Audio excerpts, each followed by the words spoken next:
মোদিজি, তুমি আমার সাথে গোপনে প্রেম করছো। তোমার বউ হাসিনা যদি জানতে পারে তাহলে তো সমস্যা হবে। মোদিজি, বলছিলাম কি, এইভাবে গোপনে প্রেম না করে তুমি আমাকে বিয়ে করো, এটাই সবচেয়ে ভালো হবে। আরে বুবলি, এ তুমি কি বলো? আরে হাসনার কথা বলছো? আরে হাসনা তো খুব বোকা মেয়ে। ও আমাকে খুব বিশ্বাস করে ভালোবাসে। আর তাছাড়া তোমার সাথে আমি প্রেম করি এই খবর সে জানতেই পারবে না। শোনো বুবলি, হাসনার কথা বাদ দিয়ে আমার সাথে নির্ভয়ে প্রেম করতে থাকো। এই যে মোদি সাহেব, কাজ কাম বাদ দিয়ে বুবলির সাথে কি এমন গুরুত্বপূর্ণ আলাপ করছো? নাকি বুবলির সাথে তোমার কোনো প্রেমের সম্পর্ক আছে, সেটাই বলো তো। হাই হাই, হাসিনার কাছে তো আমি ধরা হয়ে গেলাম। এখন আমার কি হবে? না না, বুবলির সাথে আমি প্রেম করি এই কথা কোনোভাবে হাসিনাকে বুঝতে দেওয়া যাবে না।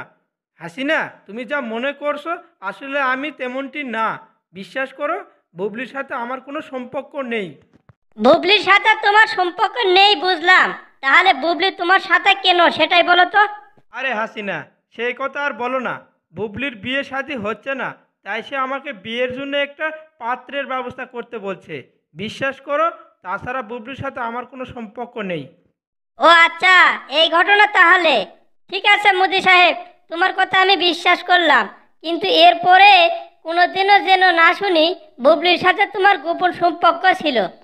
যদি শুনি তাহলে কিন্তু তোমাকে ডিভোর্স দিয়ে আমার বাপের বাড়ি চলে যাব, কথাটা যেন মনে থাকে। দর্শক শ্রোতা, ভিডিওটি বাস্তবতাকে কেন্দ্র করে বানানো হয়েছে। আমাদের সমাজে অনেক স্বামী আছে যারা বউকে ফাঁকি দিয়ে পরকীয়া করে বেড়ায়। পরকীয়া প্রেম নাকি মধুর হয়, আর সেই জন্যই তারা পরকীয়া করে বেড়ায়। পরকীয়া একদম নাজায়েজ। তাই আসুন আমরা নিজেরা পরকীয়া করব না, এবং অন্য কাউকে পরকীয়া করতে দেখলে অবশ্যই বাধা দেব।